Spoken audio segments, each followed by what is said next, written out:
Hello दोस्तों, good morning. आप सभी का स्वागत है अपने YouTube channel study with motivation quiz में। तो चलिए शुरू करते हैं आज की क्लास। आज की क्लास हम यहाँ से शुरू करना सीरीज का पार्ट तीसरा देखेंगे, मतलब और उसके आगे का प्रश्न देखेंगे। तो चलिए शुरू करते हैं। वहाँ तक हम लोग 10 क्वेश्चन देखे हैं और उसके आगे 11वां क्वेश्चन देखेंगे। तो चलिए शुरू करते हैं आज की क्लास बिना देर के हुए। इससे पहले आप चैनल पर नए हैं तो हर रोज की बात है, चैनल को लाइक सब्सक्राइब शेयर कमेंट कर दीजिए ताकि आने वाले वीडियो का नोटिफिकेशन आपको सबसे पहले मिले और आपकी तैयारी बेहतर हो सके। तो चलिए शुरू करते हैं आज का पहला प्रश्न। निम्नलिखित में से कौन सा कथन आकलन प्रक्रियाओं के बारे में सबसे कम उपयुक्त है? सबसे कम उपयुक्त पूछा है। चलिए इसके ले लेते हैं, थोड़ा पतला मोटा जो भी हो देख लेते हैं। चलिए और थोड़ा पतला कर देते हैं ना। चलिए अब सही है। चलिए निम्नलिखित में से कौन सा कथन आकलन प्रक्रियाओं के बारे में सबसे कम उपयुक्त है? मतलब सबसे कम, सबसे अधिक नहीं, सबसे कम पूछा है। तो देखिए बात करते हैं बच्चों के निजी विवरण को व्यक्तिगत पृष्ठपोषण मतलब फीडबैक देना अवांछनीय अभ्यास है। देखिए ये मतलब हो सकता है। आगे चलते हैं। सीखने के संकेतों और उप संकेतों की सूची बनाकर रिपोर्टिंग से अधिकृत विस्तृत बनाना, मतलब ये भी हो सकता है। ठीक, अच्छा और बहुत अच्छा जैसी टिप्पणी बच्चों को सिखाने के बारे में एक समझ प्रदान करती है। देखिए सही है। मतलब इसमें क्या पूछा है कि मतलब सबसे कम उपयुक्त है, ये तो ज़्यादा उपयुक्त दिख रहा है, तो मान लीजिए कि ये तो होगा नहीं। बच्चे के पोर्टफोलियो में केवल उनके सबसे बेहतर कार्य न हो सके तरह के कार्य होने चाहिए। ये भी ऐसा नहीं है, ऐसा तो है नहीं। तो चलिए उपयुक्त ऑप्शन नंबर ए देख रहा है। देखिए ए, बच्चों को निजी विवरण और व्यक्तिगत पृष्ठ देना वांछनीय क्या है? अभ्यास है। तो चलिए चलते हैं अगले प्रश्न पे और लेते हैं सेशन का अगला प्रश्न। देखिए पर्यावरण अध्ययन की अंतः विषय प्राकृतिक पर्यावरणीय मुद्दों को के द्वारा संबोधित करती है। मतलब क्या संबोधित करती है? विज्ञान और सामाजिक विज्ञान के विषय वस्तु में प्रयोग और पद्धति। चलिए ये भी तो मतलब सही है, दिख रहा है। सामाजिक विज्ञान और पर्यावरण शिक्षा की विषय वस्तु और प्रयोग पद्धति। चलिए आंसर कमेंट कीजिए फटाफट। ये भी तो सही दिख रहा है। विज्ञान की विषय वस्तु और पद्धति के प्रयोग। देखिए और ऑप्शन नंबर डी, विज्ञान सामाजिक विज्ञान और पर्यावरण शिक्षा की विषय वस्तु पद्धति के प्रयोग। चलिए एकदम सेम ऑप्शन, चारों सेम ऑप्शन दिख रहे हैं। मतलब सी टेट का समझते हैं कि एकदम हमेशा जो होता है मतलब चारों सेम ही दिखते हैं, लेकिन इसमें सबसे उपयुक्त कौन हो सकता है ये बताना होता है ना। चलिए option number A, B, C, D में से कौन सा? कमेंट कीजिए फटाफट आंसर। क्वेश्चन नंबर 12 का आंसर कमेंट कीजिए फटाफट। क्या वह विज्ञान और सामाजिक विज्ञान की विषय वस्तु के प्रयोग और पद्धति है? ये तो नहीं हो सकता। देखिए यहाँ पे क्या दिया है? विज्ञान भी दिया है, सामाजिक विज्ञान और पर्यावरण शिक्षा की विषय वस्तु और पद्धति के प्रयोग। यहाँ पे क्या होगा? ऑप्शन नंबर डी सबसे बड़ा और सबसे सटीक आंसर। चलिए चलते हैं नेक्स्ट प्रश्न पे और लेते हैं सेशन का अगला प्रश्न। कांच के जार तथा बोतल को उनमें अचार भरने से पूरे सूर्य की धूप में अच्छी तरह सुखाया जाता है, ऐसा क्यों? मतलब ऐसा क्यों किया जाता है कि जो भी कांच के डब्बे होते हैं उसको अचार भरने से पहले इसको क्या किया जाता है? धूप में बहुत अच्छा से क्या किया जाता है? सुखाया जाता है। आखिर ऐसा क्यों किया जाता है? क्या वो उनके तापमान में वृद्धि करने के लिए किया जाता है, या फिर उनमें धूल को हटाने के लिए, या फिर नमी को पूर्णतः हटाने के लिए, या फिर अचार को स्वादिष्ट बनाने के लिए? चलिए आंसर कमेंट कीजिए फटाफट। Option number A, B, C, D में से कौन सा? प्रश्न नंबर 14 का आंसर कमेंट कीजिए। Option number A, B, C, D. आप सभी को पता है इस प्रश्न का आंसर नमी को पूर्णतः हटाने के लिए, ताकि अचार क्या हो? बेकार न हो ना। चलिए चलते हैं सेशन के अगले प्रश्न पे। सेशन कैसा लग रहा है आपको कमेंट में जरूर बताएं। लाइक सब्सक्राइब शेयर जो भी हो करते रहें दिल से। चलिए रेनू की दादी उसे एक सूखा कुआं दिखाते हुए बताते हैं कि 15 से 20 वर्ष पहले कुएं में पानी था, लेकिन अब पूर्णतः सूख गया है। कुएं में पानी सूखने के क्या कारण हो सकते हैं? चलिए कारण बताइए। क्या पेड़ों, कुएं तथा उनमें आसपास के स्थान की मिट्टी को अब सीमेंट से ढक दिया गया है? चलिए ये तो हो ही सकता है, मतलब क्या किया गया है? ढक दिया गया है ना। आसपास के इलाके में बहुत सारे बोरिंग पंप क्या हो गए हैं? लग गए हैं। ये भी तो सही दिख रहा है। प्रत्येक व्यक्ति के घर में अब सॉरी, क्या है, प्रकृति का नियम है ना। चलिए, बोरिंग पंप लग गए या फिर प्रत्येक व्यक्ति के घर में अब नल होने के कारण कोई भी कुएं का प्रयोग नहीं कर रहा। ऐसा नहीं है, प्रत्येक जगह पर जैसे इलाके, पहाड़ी इलाकों में भी कहाँ घर, सबके घर में बोरिंग की व्यवस्था नहीं है, ऐसा तो नहीं है। चलिए ऑप्शन नंबर 1 और 2 क्या हो सकते हैं? मतलब ऑप्शन नंबर ए, बी, सी और डी कमेंट कीजिए। केवल ए और बी सही है, मतलब केवल 3 सही है, या फिर केवल 1 सही, या फिर केवल 2 सही है। चलिए ऑप्शन नंबर ए, 1 और 2 क्या है? दोनों सही है। चलिए चलते हैं, सेशन का अगला प्रश्न लेते हैं। देखिए, बगुला भैंस पर बैठता है क्योंकि, बगुला भैंस पर क्यों बैठता है बताइए। बगुला तथा भैंस में सहजीविता का संबंध है, हो सकता है।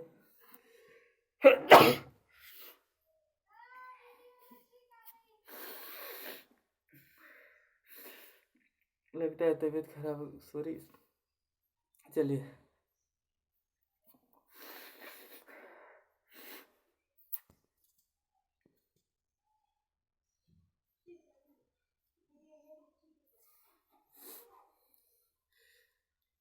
बगुला भैंस पर बैठता है क्योंकि बगुला तथा भैंस के बीच सहजीविता का संबंध है, ऐसा हो सकता है। बगुला मनोरंजन के लिए भैंस पर बैठता है, ऐसा तो बिल्कुल नहीं है। मनोरंजन के लिए बहुत सारे मतलब क्या है, जानवर है। बगुले को एक स्थान से दूसरे स्थान तक आने जाने में मदद मिलती है। ये देखिए, उसके पास पंख है तो उसका, चलिए ये तो बिल्कुल मतलब नहीं हो सकता ना। बगुला भैंस को डराना चाहता है, ऐसा तो बिल्कुल नहीं है। चलिए ऑप्शन कमेंट कीजिए फटाफट। ऑप्शन नंबर ए, बी, सी और डी में से कौन सा है? ऑप्शन नंबर ए, मतलब बगुला तथा भैंस में सहजीविता का संबंध है, ये हो सकता है। या फिर बगुला भैंस पर मनोरंजन के लिए बैठता है, या फिर बगुला एक दूसरे के स्थान के जाने का मदद करती है, या फिर बगुला को डराना चाहती है। ए, बी, सी, डी में से आंसर कमेंट कीजिए फटाफट। ऑप्शन नंबर ए, ऑप्शन नंबर ए, बगुला तथा भैंस में क्या होता है? सहजीविता का संबंध पाया जाता है। चलिए चलते हैं सेशन के अगले प्रश्न पर और लेते हैं सेशन का अगला प्रश्न। निम्नलिखित में से जड़ का कौन सा कार्य पौधों के लिए नहीं है? पौधों के लिए जड़ का कार्य क्या नहीं है? क्या भोजन भंडार संचित करना, या ह्यूमस उपलब्ध कराना, पौधे को सहारा देना, जल तथा खनिजों का अवशोषण करना? चलिए देखिए, ध्यान से देखिए, इसमें क्या पूछा है? नहीं पूछा है। चलिए, भोजन भंडार संचित करना, ये तो मतलब पौधे का कार्य है, मतलब जड़ का। पौधे को सहारा देना, ये तो यही मुख्य कार्य है जड़ का। जल तथा खनिजों का अवशोषण करना ये जड़ ही करता है। तो चलिए option number A, B, C, D में से कमेंट कीजिए। ऑप्शन नंबर बी, ह्यूमस उपलब्ध कराना। राइट आंसर कौन सा है? ह्यूमस उपलब्ध कराना। चलिए चलते हैं सेशन के अगले प्रश्न पर। सेशन को थोड़ा तेजी के साथ चलेंगे ना, जैसे ही आपकी इच्छा। अगर तेज बोलेंगे तो तेज चलेंगे, या फिर स्लो ही चलें, क्या दिक्कत है ना। कुडुक कहाँ के लोग की भाषा है? मतलब कुडुक कहाँ के लोग की भाषा है? क्या मिजोरम की, मणिपुर की, या फिर अरुणाचल प्रदेश की, या फिर झारखंड की? चलिए आंसर फटाफट कमेंट कीजिए। मतलब भाषा से एक प्रश्न पक्का आप सभी के हर शिफ्टों में पूछा जाता है।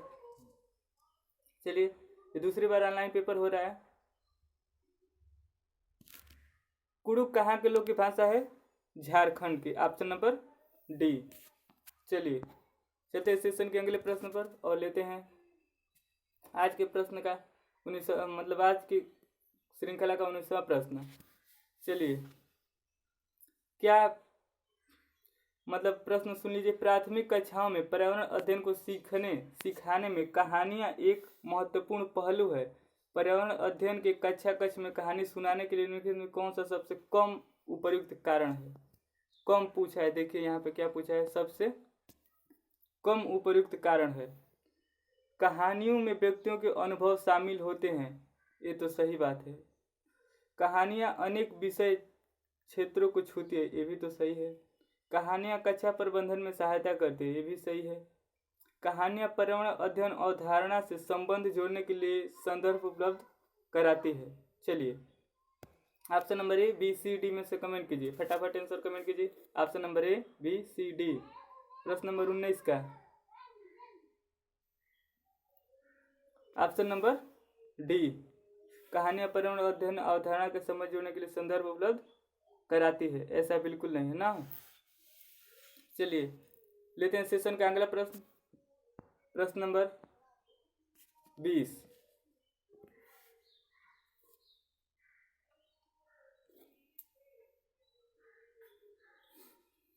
चलिए, जो व्यक्ति जंगल में कम से कम 25 वर्षों से रह रहे हैं, कम से कम कितने वर्षों से,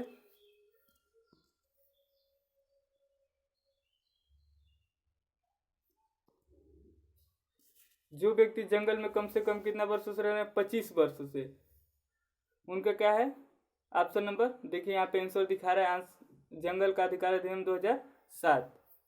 चलिए चलते हैं सेशन के अगले प्रश्न पे। निम्नलिखित में से मच्छरों द्वारा फैलने वाले रोगों का समुच्चय कौन सा है? मतलब मच्छरों से कौन कौन से रोग फैलते हैं? क्या डेंगू, फिर मलेरिया, चिकनगुनिया? मतलब ऑप्शन नंबर ए, बी, सी और डी। चलिए, और ऑप्शन नंबर बी मियादी बुखार, हैजा, चिकनगुनिया। मियादी बुखार मतलब option number C malaria, HIV एस डेंगू, HIV एस डेंगू। देखिए मतलब HIV ये तो नहीं है, तो इसका मतलब जहाँ जहाँ भी HIV दिख रहा है ये तो होगा नहीं, मतलब ऑप्शन नंबर डी होगा नहीं, और ऑप्शन नंबर सी नहीं होगा।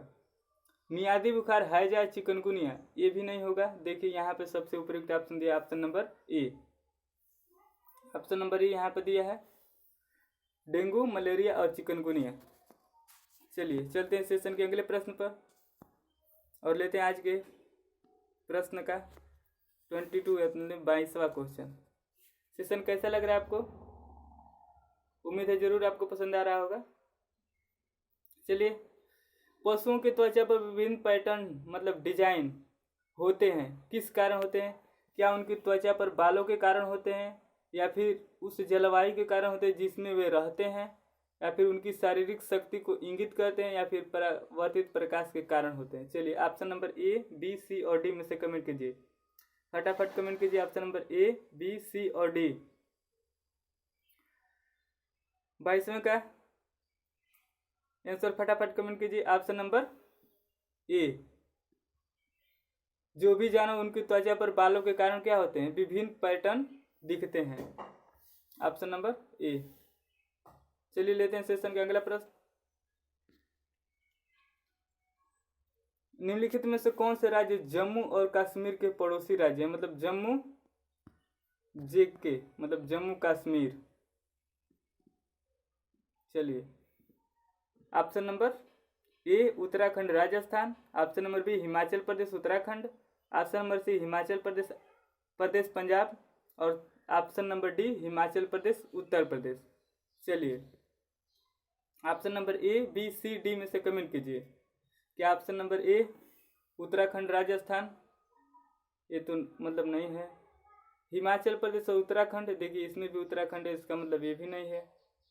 हिमाचल प्रदेश और पंजाब, देखिए यहाँ पर ये ऑप्शन नंबर सी हिमाचल प्रदेश और पंजाब, ऑप्शन नंबर सी। प्रश्न नंबर 23 का ऑप्शन नंबर सी हिमाचल प्रदेश और पंजाब।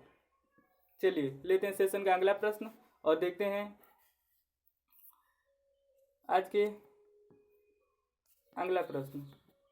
निम्नलिखित में से कौन सा पक्षी कैक्टस मतलब पक्षी कैक्टस के कांटों के बीच अपना घोंसला बनाता है? चलिए, फाख्ता मतलब कलचीड़ी, बया, शकरखोरा या फिर फाख्ता? Option number A, B, C, D में से कमेंट कीजिए फटाफट। ये आंसर बहुत ही आज के सेशन का सबसे आसान क्वेश्चन। हाँ, कोई भी क्वेश्चन आसान है, ऐसा तो कोई भी क्वेश्चन आसान है क्योंकि हर एक क्वेश्चन के लिए एक ही नंबर पक्का है ना, आसान क्वेश्चन नहीं बोल सकते। मतलब आज के सेशन का सबसे बढ़िया क्वेश्चन इसे बोल सकते हैं। चलिए ऑप्शन नंबर ए फाख्ता, बी शक्करखोरा, सी बया या फिर डी कलचीड़ी। Option number A फाख्ता।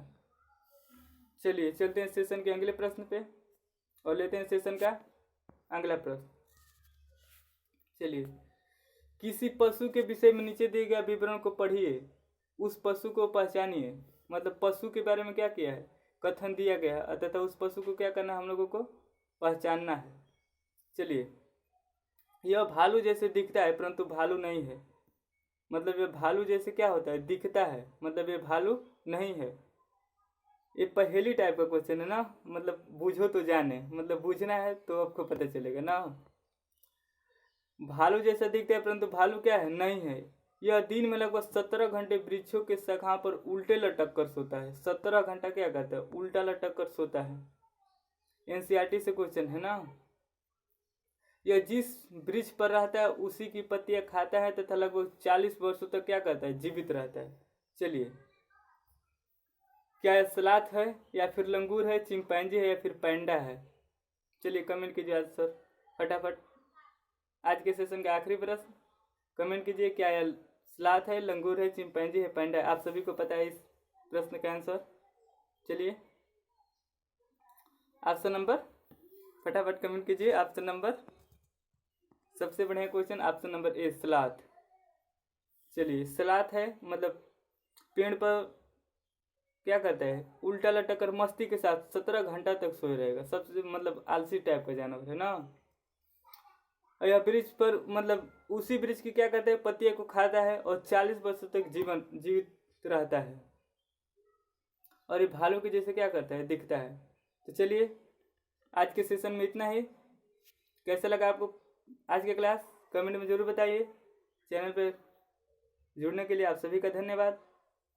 जो भी हो लाइक शेयर सब्सक्राइब कमेंट करते रहें ताकि कुछ मोटिवेशन मुझे भी मिल सके।